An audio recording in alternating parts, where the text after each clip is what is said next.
दोस्तों नमस्कार। आपका दिन खुशी से बीते। मैं हूँ विजय कुमार। मैंने किताबें लिखी हैं 10-12, कुरान के ऊपर भी लिखी हैं और कुरान के झूठ को जो झूठ परोसा गया है उसके ऊपर भी लिखी हैं। देखिए, दुनिया में बहुत सारी भ्रांतियाँ चल रही हैं। मैंने एक सिख से सुना जो कि बैंक से बहुत बड़ी पोस्ट पर रहता है, ऐसा GM रिटायर है। वो बोलते हैं गुरु नानक जी तो ऐसे ही हवा में मुड़ कर चले जाते थे। ओ भाई, ये सब मूर्खतापूर्ण बातें अब चलने वाली नहीं है। या हनुमान जी ने सूरज खा लिया, या हनुमान जी वो बूटी ले आए, वहाँ से चढ़कर हिमालय पहाड़ पर आए और वो बूटी समझ में नहीं आई तो पूरा पहाड़ उखाड़ लिया। वो किधर है? वो पहाड़ के टुकड़े तो होंगे ना वहाँ लंका में। फिर वह बूटी कहाँ चली गई? यानी कि ये सब झूठ परोसा गया रामचरितमानस में। और कबीरदास जी की बॉडी नहीं मिली, फूल वहाँ थे। ये संभव है क्या?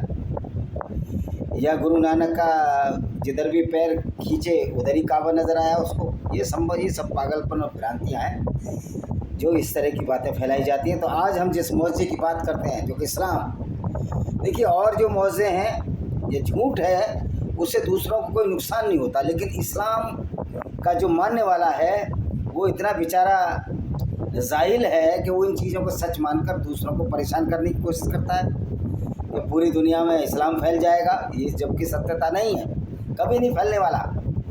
इस्लाम के झूठ को सामने लाना हमारा उद्देश्य है और हमारा मुसलमान भाइयों को फरमाना उद्देश्य है कि आप एक झूठे अल्लाह के चक्कर में, 72 हूरों के चक्कर में अपनी ज़िंदगियाँ बर्बाद कर रहे हो। कोई 72 हूर नहीं है, कोई अल्लाह नहीं है। हमारे वीडियो लिखा है। और तौकीर रजा बरेली का जो मौलाना है वो कहता है कि पहले दिन हम 72 लोग गिरफ्तारी देंगे, 72 हूरें थी ना। दूसरे दिन 313 गिरफ्तारी देंगे। जंग बदर में 313 मुसलमान थे।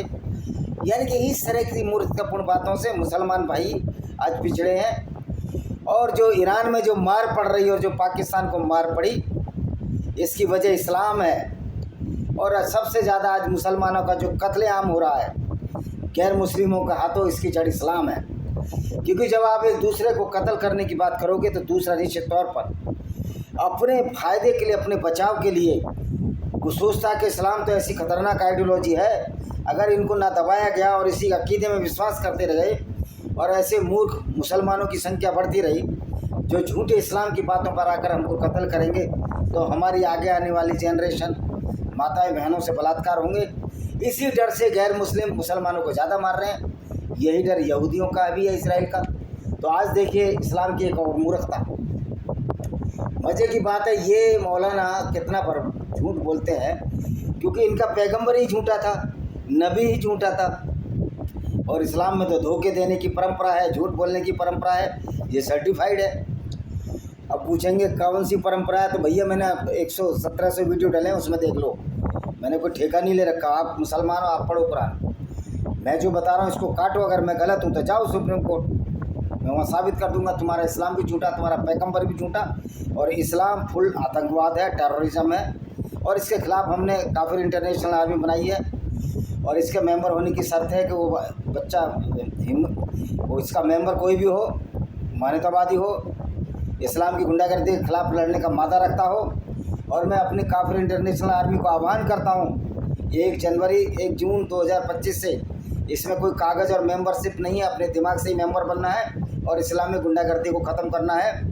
मैं आह्वान करता हूँ कि इजराइल की लड़ाई में सारे काफिर इंटरनेशनल आर्मी के सदस्य भाग लें और ईरान के इस सत्ता को उखाड़ फेंकें जो कि एक अल्लाह के नाम, झूठे अल्लाह के नाम पर जो गैर मुस्लिमों के खिलाफ एक गुंडागर्दी है। My appeal to all the members of Kafir International Army which are living throughout the world that they must fight against the Islamic terrorism.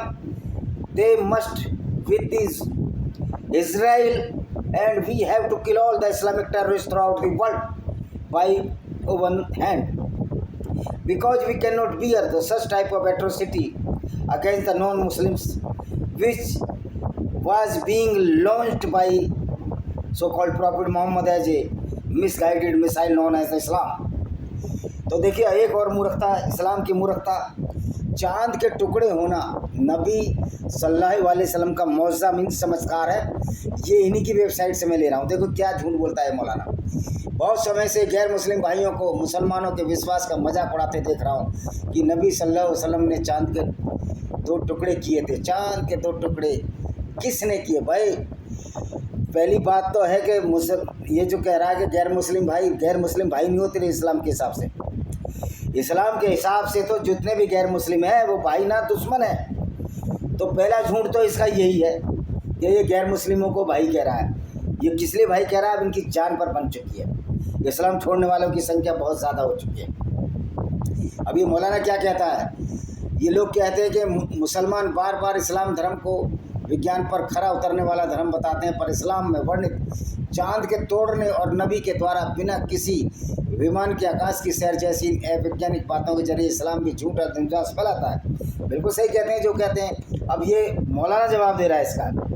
पहली बात तो ये हम इन भाइयों से यही कहेंगे, पहली बात तो हम तेरे भाई नहीं है भाई, तेरा इस्लाम ही हमको भाई नहीं कहता। मैं अगर नास्तिक भी हूँ, नाम मेरा हिंदू है, लेकिन हिंदुओं की बहुत सारी बातों में विश्वास नहीं रखता। ये झूठ और फरेब और पाखंड है, ऊँच नीच छुआछूत या हनुमान जी का उड़ना, इन तरह की अलंकारित भाषा में अगर सच में ये अलंकारित भाषा है तो आप कहिए तो हमने ऐसे ही लिख दिया था।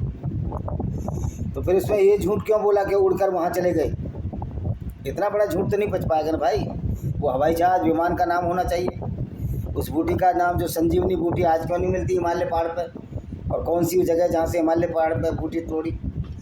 तो पहली बात तो हम इन भाइयों से ये कह रहा है मौलाना, यही कहेंगे कि इस्लाम को फैलाने के लिए अल्लाह रसूल के चमत्कार दिखाने का सहारा नहीं लिया, बल्कि इस्लाम फैला अपने उच्च नैतिक नियमों के कारण। इनके उच्च नैतिक नियम क्या थे? देखो मौलाना, दूसरों की औरतों को बाज़ारों बेचना ये मोहम्मद के नैतिक नियम थे। उनकी औरतों को बाज़ार में बेचकर उसके बदले घोड़े और हथियार खरीदना ये मोहम्मद के नैतिक नियम थे। उनकी पिता को मार और उसके पति किनाना अलरबी को मार और उसके पिता हुइया को मार। 17 साल की सफ़िया के साथ मोहम्मद ने उसी रात उसके साथ इंटरकोर्स किया, बलात्कार किया, क्योंकि वो मलिका अमीन हो गई थी, सेक्सले हो गई थी, युद्ध में जीती एक यहूदी लड़की थी। तो ये इनके नैतिक मूल्य हैं मोहम्मद के। तो अब ये क्या कह रहा है? लेकिन आप कुरान हदीस पढ़ेंगे तो पाएंगे नबी सल्लल्लाहु अलैहि वसल्लम का चमत्कार न दिखाना अभी कुफ्फार की नज़रों में नबी सल्लल्लाहु अलैहि वसल्लम के झूठे होने का प्रमाण था। कह रहा अगर नबी कोई चमत्कार नहीं दिखाते तो झूठा नबी था। मैं तो अभी भी कहता हूँ झूठा नबी था। उसने हर जगह झूठ बोला। मैंने जो वीडियो डाले हैं कि मोहम्मद यात्रा पर गया ही नहीं, ऐसा कोई जानवर ही पैदा नहीं हुआ, तो ये तो बड़ा झूठा नबी है और तू भी झूठा मौलाना है। आज मैं टैग भी है झूठे मौलानाओं द्वारा झूठे नबी को बचाने का प्रयास। अभी ये आगे क्या बोलता है, इसी की बातों को हम काटेंगे। और लोगों को यह कहकर भड़काया करते थे कि कैसा नबी है जो साधारण आदमियों की तरह बाज़ारों में घूमता फिरता है। वो हम तो अभी भी लोगों को भड़का रहे हैं कि वो नबी ही नहीं था, वो एक बहुत बड़ा फ्रॉड था और मुसलमानों के साथ बहुत बड़ा प्रैंक हुआ है जो मोहम्मद ने आपके साथ हुआ। लेकिन आपको ये समझ में नहीं आ रही बात। यदि वास्तव में नबी होता तो अल्लाह इसके साथ एक फरिश्ता रखा होता और चमत्कार दिखाता। इस कारण कुछ चमत्कार जो अल्लाह के हुक्म से नबी ने किए वो इसलिए ताकि कुफ्फार के आरोपों को झुटला जाए। ओ भाई, इसलिए मजाक उड़ाते थे मक्का में मोहम्मद का कि वो झूठा नबी था, झूठ बोलता था, इसीलिए उस पर झूठ बोलता गया ये पैगंबर मोहम्मद। घोड़े की यात्रा, बुराक जानवर, जो कभी मैंने तो पढ़ा नहीं भाई, मेरे पे MSc जूलॉजी मैंने किया है, मैंने तो कोई ऐसी जानवर देखा नहीं बुराक नाम का, न जैव एवोल्यूशन में पढ़ा। तो मजाक तो अभी बन रहा है, अभी भी हम कह रहे हैं झूठा नबी है।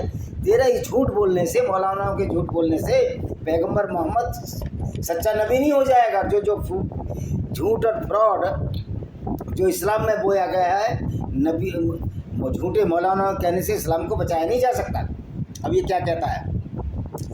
दूसरा कारण ये भी, गैर मुस्लिम जो चमत्कार को ईश्वर की निशानी मानते थे, अल्लाह की निशानी बोल। ईश्वर और अल्लाह में तो बड़ा फ़र्क है। अल्लाह तो लोगों को कत्ल करने की बात करता और तेरा ईश्वर तो ऐसा नहीं कहता। वो तो कहता वसुधैव कुटुम्बकम, सारा परिवार ही हमारा संसार है। इस मायने में तो सनातन वैदिक धर्म इस्लाम के साथ, इस्लाम तो कुछ भी नहीं है, इस्लाम तो पैरों की धूल भी नहीं है। उनका पैगंबर भी भगवान राम के करैक्टर की अगर तुलना की जाए तो मोहम्मद का करैक्टर तो एक नेगेटिव आदमी का करैक्टर है, उससे अच्छा करैक्टर तो उस शराबी का भी है जो शराब तो पीता है लेकिन किसी की बहन बेटियों को नहीं छेड़ता, किसी को औरतों को युद्ध में लूटकर उनको बाज़ारों में नहीं बेचता, जो तुम्हारा मोहम्मद करता था। तो एक शराबी भी अच्छा है। तो मोहम्मद ने अगर शराब को बैन किया लेकिन उससे गंदे कार्य तो मोहम्मद द्वारा किए गए तो उससे तो वो शराबी भी अच्छा है, मोहम्मद से वो शराबी भी अच्छा है जो दूसरों की बहन बेटियों को नहीं लूटता, जो धन नहीं लूटता। तो ये तुलना तो हमें करनी पड़ेगी। जब आप झूठ बोलेंगे तो आपके झूठ का पिटारा हम आपके सामने खड़ा कर देते हैं। चांद के 2 टुकड़े करने में भी कुफ़ार मक्का, जो कि मक्का के कुफ़ार थे, जो मोहम्मद को एक झूठा नबी समझते थे। मैं तो आज भी समझता हूँ यार झूठा नबी, और मैं तो चाहता हूँ कि काफिर होना अच्छा है, मुसलमान होने से बेहतर काफिर होना है, क्योंकि काफिर मूर्ख नहीं होता और मुसलमान मूर्ख होता है। क्योंकि इस्लाम में मूर्खता के सिवा कुछ भी नहीं भरा हुआ। तो चांद के 2 टुकड़े करने वाले कुफ़ार मक्का प्यारे नबी सल्लल्लाहु अलैहि वसल्लम को बहुत उकसाया, वादे किया अगर मोहम्मद सच्चे हैं और सचमुच अल्लाह के रसूल हैं तो चांद को तोड़ कर दिखा दें, फिर हम उनका इसका नबी होना तस्लीम कर लेंगे और मुसलमान हो जाएंगे। भाई चांद के टुकड़े करके दिखा दिए तो पूरी दुनिया तभी मुसलमान नहीं हुई। वो बेचारे भोले भाले जो अरबी लोग थे उनको मोहम्मद और उसके साथी बेवकूफ़ बनाया करते थे। अब ये देखिए अल्लाह और उसके रसूल नबी जानते थे कुफ़ार के दावे और वादे सिर्फ नबी सल्लल्लाहु अलैहि वसल्लम को झूठा साबित करने की नीयत से किए गए हैं, इस्लाम कबूल करने की नौबत से नहीं। मैं तो अभी भी कहता हूँ कि मोहम्मद जो है झूठा नबी था, उसने कोई चांद वांद के 2 टुकड़े नहीं किए। तो उससे कारण बताऊँगा, इनका जवाब दूंगा, फिर बाद में कारण भी बता दूंगा, पहले इनका जवाब तो दे लूँ।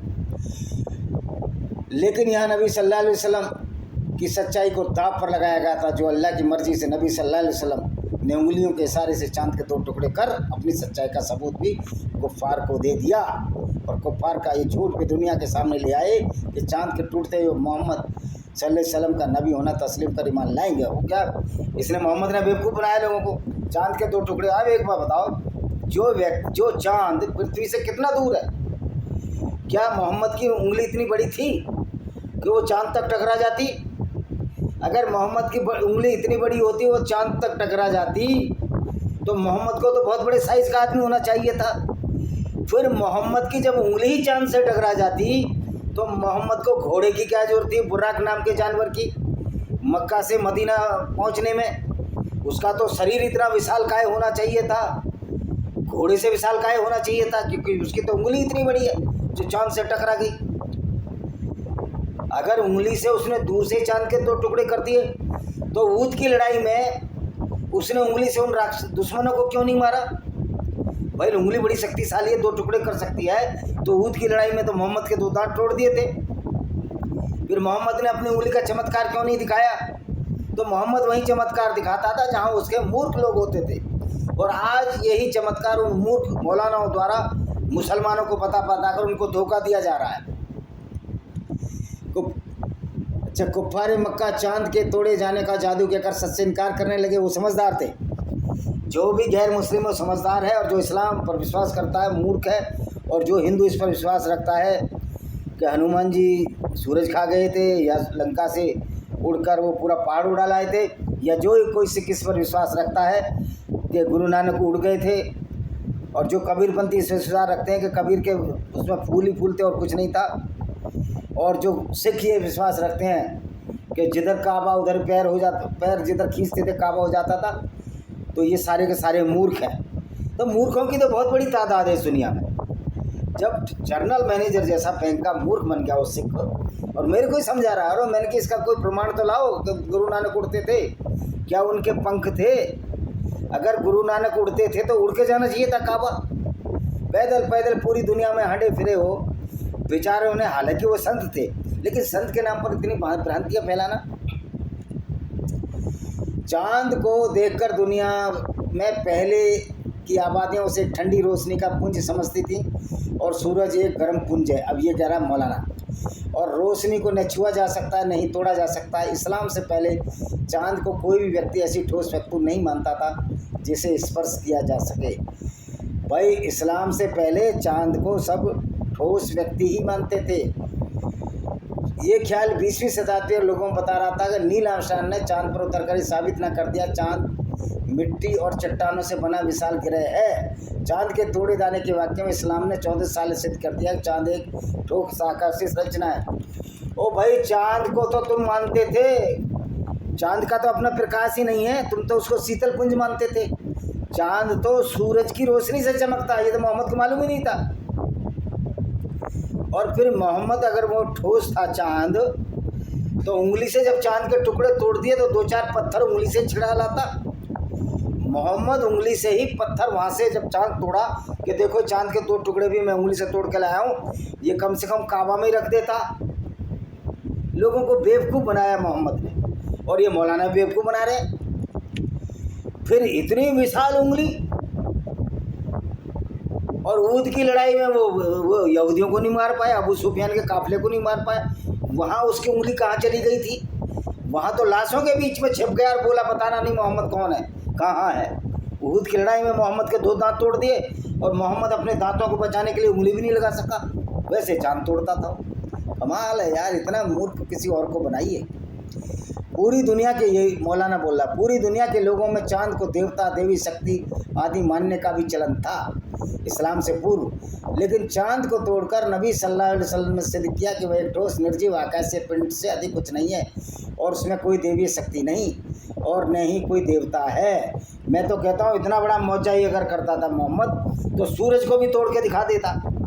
तो सूरज को तोड़ के एक अगर चमत्कार हो जाता तो हम मानते ना, अगर सूरज को तोड़ने का चमत्कार कुरान में रखता तो साबित हो जाता ये जो पैगंबर इस्लाम का झूठा है, या तो झूठा है या इग्नोर ऐसे, जिसको दूसरी भाषा में मूर्ख भी कह सकते हैं।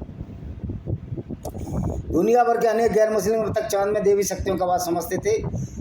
देखिए, जब विज्ञान आया हमको पता लगा कि चांद कोई मामा नहीं है, और चांद में जो काला टुकड़ा है वो इसलिए है कि पृथ्वी के पहाड़ों की छाया उस पर पड़ती है। चांद के तोड़ने के मुस्लिम इसके दावे की संभावना को दुनिया के सामने रखा। यदि 1400 वर्ष पूर्व चांद को तोड़कर जोड़ा गया तो इस बात के चिन्ह आज भी चांद की सतह पर मिलने चाहिए। देखिए, चांद, पहली बात तो मोहम्मद चांद तोड़ ही नहीं सकता। दूसरी बात यह है कि चांद तोड़ा तो जोड़ा कैसे? ऐसा तो कोई सिद्धांत नहीं मिलता कि चांद जब छोटा सा ग्रह पृथ्वी से टकराया तो चांद बना। जो प्रोटो अर्थ थी, जो शुरुआती दौर की अर्थ थी, उससे चांद बना। उसकी कक्षा में घूमने लगा ये उपग्रह था। तो मोहम्मद ने चांद के 2 टुकड़े क्यों किए कि चांद सामने दिखता था। मोहम्मद को सिर्फ सूरज के बारे में मालूम था, चांद के बारे में, तारे जो नज़र आते हैं इसके बारे में मालूम था। मोहम्मद को वो दूसरी कहकशां आकाशगंगा के बारे में मालूम था नहीं था, नहीं तो वहाँ भी बहुत बड़ा झूठ कर देते। 7वें आसमान तक मोहम्मद चला गया और इसको कहीं चांद ही नहीं टकराया। चांद तो पहले आसमान पे इनके हिसाब से, तो उस समय तो चांद का जिक्र नहीं किया कि मेरे को चांद टकराया। नीचे आके चांद उंगली के 2 टुकड़े कर दिए, वहाँ चांद इस रास्ते में मिला नहीं, कहीं जिक्र है कि चांद मिला, क्योंकि पहले आकाश में तारे और सूरज हैं। जबकि वास्तविकता ये है कि जो तारे हैं वो तो बहुत दूर हैं, और उस तारे भी सूर्य हैं। तो मोहम्मद को कुछ अता पता ही नहीं था। तो मौलाना इस झूठ को छिपाने की कोशिश करते हैं। आज ये कहता है हमारे पास नासा के चांद की सतह के कुछ चित्र है, जिसमें चांद की सतह पर एक विशाल दरार दिखाई देती है, जैसे कि किसी टूटी चीज़। तो भाई उसमें कोई भी दरार नहीं है, उसमें ऊंची नीची घाटियाँ हैं, और चांद को मोहम्मद तोड़ ही नहीं सकता। अगर मोहम्मद इतना ताकतवर इंसान होता, चांद को तोड़ा है, तो ऊद की लड़ाई में जो इसके दांत तोड़ दिए अपनी उंगली से, उन लोगों को नहीं मार सकता था। यानी क्या झूठ परोसा गया है यार, अभी भी लोग विश्वास करते हैं। तो हमारा काम है एक झूठे पैगंबर के झूठ को खोलना। और चांद जोड़ भी दिया, वो कौन सी चीज़ थी भाई जिससे चांद तोड़ा? और फिर इस घटना का जिक्र कोई बहुत पुरानी बात तो नहीं है, वो 700, 600, 570 में पैदा हुआ, 6वीं 7वीं शताब्दी की बात है। तो और लोगों ने भी तो इतिहास में लिखा होगा। भाई भारत का इतिहास तो बहुत पुराना है, 4-5 हज़ार साल से पुराना। चंद्रगुप्त मौर्य, समुद्रगुप्त मौर्य, ये तो ईसा पूर्व में ही, तो मोहम्मद से भी पहले पैदा हुए थे। तो समुद्रगुप्त के जो चंद्रगुप्त मौर्य की जो इंडिका है, जो मैगनीजित ने लिखी थी, और या बहुत सारे यात्री आए जो कि ईसा के, मोहम्मद के जन्म से पहले आए, उनकी किताबों में भी, उसमें तो कहीं भी नहीं है कि चांद टूटा है। क्योंकि आप तो कहते हो ना इस्लाम शुरू से ही है। अब रही बात ये 1400 साल के बाद की बात है, तो 1400 साल मतलब 710 में तो हिस्ट्री लिखी जा रही है। किसी और किताब में कहीं वर्णन नहीं कि चांद टूटा गया, ना कोई साइंटिफिक एविडेंस मिलता है। तो ये जो फ्रॉड है ना इस्लाम के नाम का, बेटा ये चलने वाला नहीं है मौलानाओं। इस्लाम में चांद के टूटने का विश्वास मजाक है। मजाक ये लोग तब उड़ा सकते थे जब चांद पर ऐसी कोई दरार ना मिलती। चांद पर कोई ऐसी दरार नहीं है। और कम से कम इतनी बड़ी उंगली थी तो वो ये दिखा देता कि मेरी जो उंगली है वो चांद को जब 2 टुकड़े कर सकती है, 2-4 पत्थर चांद से भी ला सकता था, वो दिखा सकता था। वो कोई प्रूफ नहीं, वो सिर्फ मोहम्मद ने लोगों को बेवकूफ़ बनवाया। सफ़ा और मरवा नाम की पहाड़ियों के पीछे चांद छिप गया, बीच में उंगली लगा दी इसने। कहता देखो मेरी उंगली से अगर मैं पास से देखूंगा चांद, अगर इस पंखे को देख रहा हूँ मान लिया जो चल रहा है, तो मुझे 2 हिस्सों में टूटा दिखाई देता है, उंगली उठा लूँगा तो एक हिस्सा हो जाएगा। तो मोहम्मद ने ऐसे ही चांद तोड़ा था, अपनी आँख के आगे तो उंगली लगा ली थी उसने, उसको देखा ओ ये तो चांद टूट गया। तो मोहम्मद उसी तरह का व्यक्ति था जिस तरह एक शेख चिल्ली था। शेख चिल्ली एक गाँव में रहता था, एक हाथी उस गाँव से गुजरा। नॉर्मली उस गाँव में हाथी नहीं आया करते थे, लेकिन एक रात में हाथी गुजरा। अब से सब लोग सोचने लगे यार ऐसा कौन सा जानवर है या कौन सा मनुष्य के तो पैर नहीं लगते, ये कौन सा जानवर है जो इस तरह गोल गोल पैर वाला है। अब लोगों ने शेख चिल्ली को बुलाया। शेख चिल्ली ने कहा ये एक कोई आदमी हाथी का नाम नहीं लिया उसने, चक्की के पार्ट बांध कर निकला है गोल गोल, ये उसी के चिन्ह है। इसी तरह मोहम्मद ने लोगों को बेवकूफ़ बनाया। मैंने चांद के 2 टुकड़े कर दिए, ना कोई वैज्ञानिक प्रमाण है, ना 1-2 पत्थरों चांद से लाया। भाई उंगली चांद से 2 टुकड़े कर दिए तो एक आध पत्थर ही पकड़ लाता, वो भी कहीं नहीं। अब ये कहेंगे अब ये खोज करेंगे मक्का के आसपास, अगर मक्का में कोई पत्थर मिल जाता ना पुराना, वो कहेंगे चांद से मोहम्मद साहब ने तोड़ कर यहाँ रखा। अगर इनका बस चलता तो सफ़ा मरवा पहाड़ियों को भी चांद से टूटा हुआ बता देते, लेकिन सफ़ा मरवा नाम की पहाड़ियों का जिक्र ये पहले ही कर चुके हैं कुरान में, कोई अब्राहम यहूदियों के ज़माने की थी, इसलिए उसको नहीं बताया। तो इस्लाम में इस तरह के ढोंग और पाखंडों से भरा हुआ है। चांद का कोई मोचा वोचा नहीं था, अपनी आंखों के सामने 2 उंगली रखी, इसने कहा देखो चांद टूट रहा है, लोगों को दिखाया, लोग भी खड़े हो गए इसके पीछे और उंगली हटा दी, चांद साबित हो गया, साबुत का साबुत निकल आया।